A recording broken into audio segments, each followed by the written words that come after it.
Good morning, everyone. Welcome. It is half an hour before the market is going to open on July 25th. Now, yesterday we had a very severe sell-off in the markets. We had a large down day. And remember, after a large down day, our tendency is to pause, chop sideways a little bit, maybe bounce and recover a tiny bit. So we'll see if that happens today. In order to clue us in, we have our major economic reports. We had some really big ones come out this morning. So first we'll take a look at how those turned out and how they're having an effect on the markets. So first was durable goods, and wow, durable goods is terrible, terrible. New orders down 6.6%. The consensus range was down 2 point something to 0.8. There's a huge consensus range. So they really didn't know what was going to go on. But the middle of that consensus range, or the weighted average of that, was 0.3%. So we're down 6.6%. They were expecting up 0.3%. And previously it was only up 0.1%. So that's a huge miss. That's huge. Basically what we're saying is that companies are not ordering the durable goods, things that can stay in inventory for a long time. They're just not, either they haven't sold off their old inventories, or they're just not looking, they're not that optimistic about the future prospects. So this is a really bad number right here.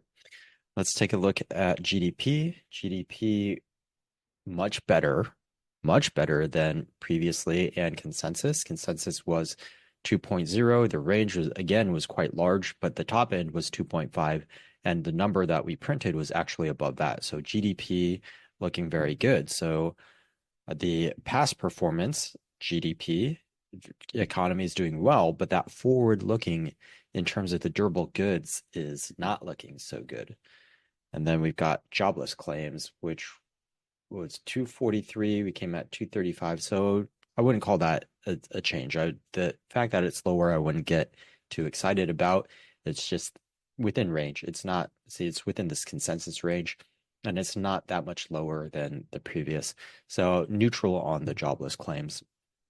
I wonder, then it'll show me continuing claims.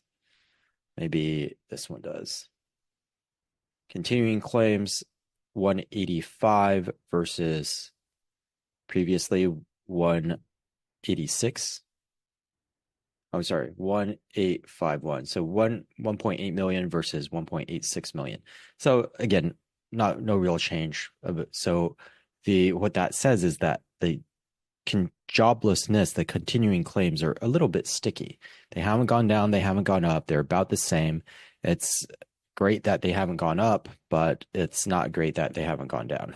So we're pretty much neutral. So we've got one terrible report, one amazing report, and one neutral report. Let's see how that's affecting our futures. Flat, that's basically 0% on the S&P. This is also basically 0% on the NASDAQ, and then the Dow 10 basis points. So very, very flat. We're not going to, basically the futures, either we neutralize some of the movement overnight, or we just really didn't care. So let's see which one that was. If I look at my intraday, it looks like we had a tiny positive reaction to overall to that. So what does that mean for us opening up? Well, we closed right about here. We're opening right about here. So that's basically completely flat. And that's also what the futures are telling us, flat. So we had a big move yesterday, and it's looking like that we're going to chop sideways or maybe float, most likely upwards. If we choose a direction, we're most likely going to float upwards, but I wouldn't be surprised if it's not a significant move upwards. Let's look at the possibilities, though, of the upside or the downside. So if we float upwards, are we going to completely undo the move yesterday? That would be very, very surprising. That would show a lot of strength in the market if we could go from where we are, which is basically the MA50, all the way, say, to the EMA 20 or EMA 8. Even if we did that over the course of two sessions would be a lot more likely, or three sessions. So if we did in two sessions, that would still show a lot of strength in this market. If we just kind of recover or bounce sideways a little bit, well, that's kind of expected. We went over many times where you have a huge move up and then you chop sideways for a couple days. Big move, big bar, chop sideways for 4 or 5 days. So it would be completely normal and probably the most likely expectation that we chop sideways.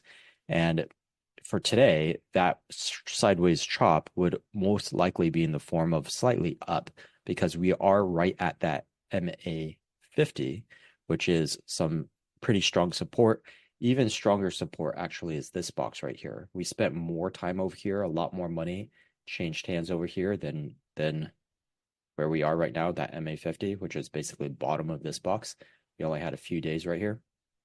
So this would be a stronger support, though if we do continue to move downwards, we would expect to get caught over here for a little bit. So the downside is not looking too bad. And the 5% pullback is looking like the more likely scenario, more so than the correction, the 10 to 15% correction. And either this orange path, no, sorry, I didn't draw a sideways path. So this purple path is probably the most likely, and at least the initial leg of this purple path. We'll see after today and tomorrow. Tomorrow could completely change the story with the personal consumption report. So we still have this report on Friday, personal income and outlays, PC. Most important, this PCE is the most important one. So, and actually, we should have gotten a component of PCE in the GDP report. PCE right here, 1.5, and now 2.3. So consumption and expenditures is up. Now, we need to know whether that's because prices are higher and we're being forced to spend more money, or people are feeling good and feel like they have disposable income and they're just spending more money. So we'll get more detail tomorrow with that personal income and outlays report. So Friday, tomorrow's report could completely change the story, but as of right now, as of the reports that we've gotten right now, it looks like we are going to either chop sideways or slightly float upwards. We have a pretty good chance of that. So let's take a look at our bonds, at our VIX, and then we can see maybe some momentum levels. So let's look at TLT. So recovery. So we had a huge move downwards yesterday in the bond market, and it looks like we're bouncing and recovering. So that's what I was talking about. Big movement, then you have a tendency to chop sideways or have a small bounce. This is actually a reasonably large bounce today in the bond market. So this is going to help relieve some pressure and help the stock market go up a little bit. The fact that we bounced so much on the TLT. Let's look at our VIX. VIX spiked up yesterday. Is still at a, sorry, my iPhone thinks I'm talking to it. I apologize. And then it's come down. It's come down. We had, so overnight, looks like there was a little bit of fear. Let's take a look at our futures overnight.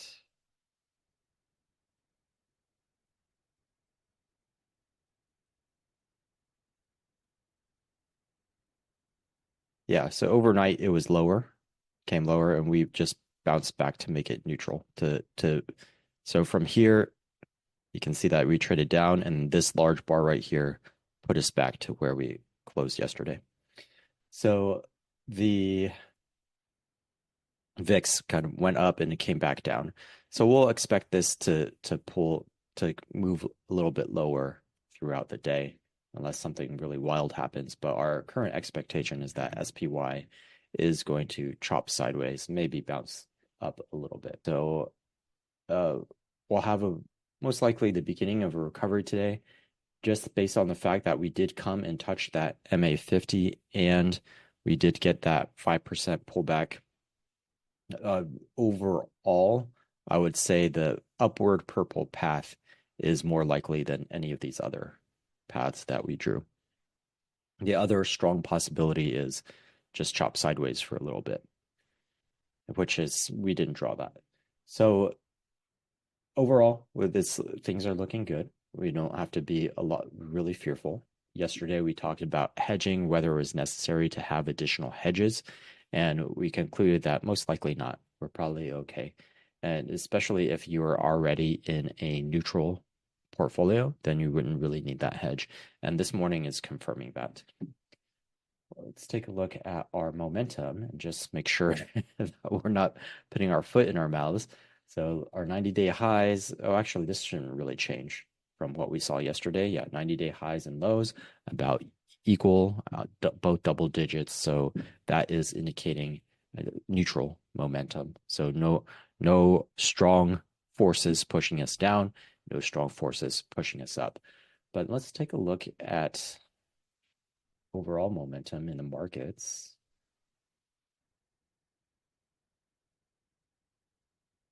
So all stocks above $2 in the market.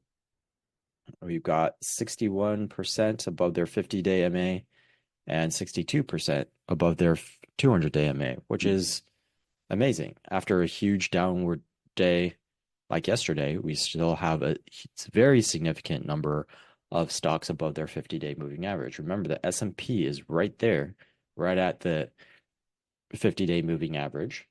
And so for us to be above the 50-day moving average, 61% above the 50-day moving average, what that tells us is that the sell-off was most likely in FANG stocks or large caps, or very, very mega cap stocks or QQQ type stocks. So if I look at QQQ, that broke below the MA50, and we were saying that yesterday, there wasn't a lot of support right where we are, but there is some support.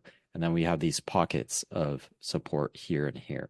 So we could drift a little bit lower, but after a big move, again, tendencies to chop sideways, at least for 1 or 2 sessions. And then we may find some support down here, or we could move up from here. That wouldn't be too unheard of, although this is a weaker support where we are right now.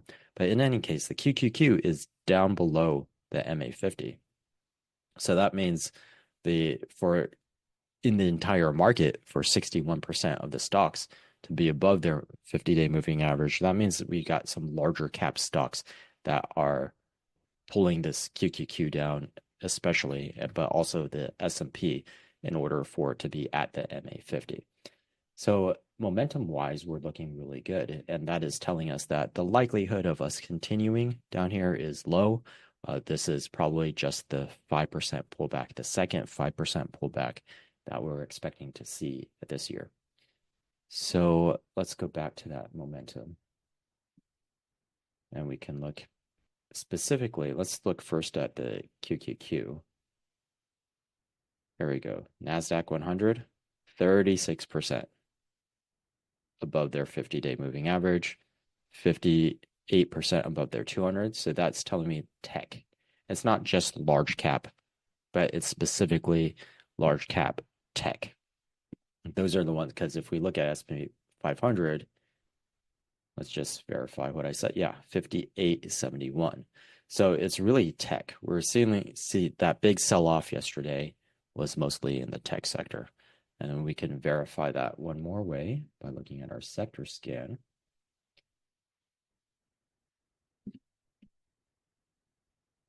And just see yesterday's downward movement. SMH, XLK, tech. So we have some consumer discretionary in there also, but that's all the components of QQQ right there. Some home builders, communications is included in that. So you can see that basically QQQ drove the downward movement yesterday, and it's all showing up in the rest of the data. So the only real weakness that we have here, or something that's on shaky ground, is the QQQ. that 36% below the 50-day moving average, but we still have a little bit of cushion on that 200-day moving average. So I'm not going to get too excited or pessimistic about the overall markets. Dow Jones, we're at 50 and 70. That 50 is like right on the mark. So let's see where the Dow Jones is. It's still above the MA50. Dow Jones only has 30 stocks though, so it's really easy to get skewed data. So I'm not going to read too much into that one. Overall, looks like that we're in a pretty safe position and that this support is probably going to hold. We'll see. Over the next couple of days, the PCE report again on Friday could change that outlook. But this is because of that, the exercise that we did after market yesterday is particularly relevant and important. Anything that is strong relative to the markets should get a nice little boost if we do bounce back up. And I'm expecting to bounce at least over the next few sessions back to that EMA 20. So it might be lower than where it is right now by the time we bounce up to it. So just say undo at least the body of this candle right here over the next few sessions, barring any surprises from that PCE report or major earnings. So we took a look yesterday at BSX and Duke Energy, which is actually a utility stock, not an energy stock. So those are looking like some pretty good picks over the next few sessions. And of course, we do want to balance them out. We don't want to lean too far to the long side just yet, because we are just at the initial stages of what looks like most likely will be a bounce, but it's not confirmed. We didn't get a green bar. We don't have a higher high. So before we started to really lean positive, our portfolio is positive, we would need that bounce confirmation and close above all moving averages, the EMA 20, EMA 8. We would want to see these moving averages curve upwards and then start to get some separation. Then we can go full long. Because why? Because we got to bounce off of the pullback. If this becomes confirmed that this is a pullback, then we've got a very good chance of making another higher high before the election cycle and before we go for potentially a 10% correction. So for now, we're just cautiously optimistic, maybe very, very slightly leaning our portfolios positive, but for the most part, staying neutral still, and then getting ready to strategize how we are going to start leaning this portfolio more and more positive as we get confirmation that this is a bounce. But we don't want to say for sure it's a bounce yet. We don't want to position ourselves as if it's a bounce yet. We don't want to anticipate. We just want to respond when we see everything confirmed. So that's it for today. Today is probably going to be reasonably limited in range. But again, I expect us to most likely to float upwards. So I wouldn't be surprised if we float up towards this 544 level today. If we hit 545, that would be pretty strong. Let's see. 544, 545. Yeah, 544, 545 seems like a reasonable level. That would take us to the middle of this box right here. And we did have a little bit of a pause over there yesterday. You can see that this is 544 and 545. So we did bounce off that 544 quite a few times. 545 less. So maybe 544. Okay. So that's it for this morning. We'll hope you have a wonderful rest of your day, and I'll see you in the post market.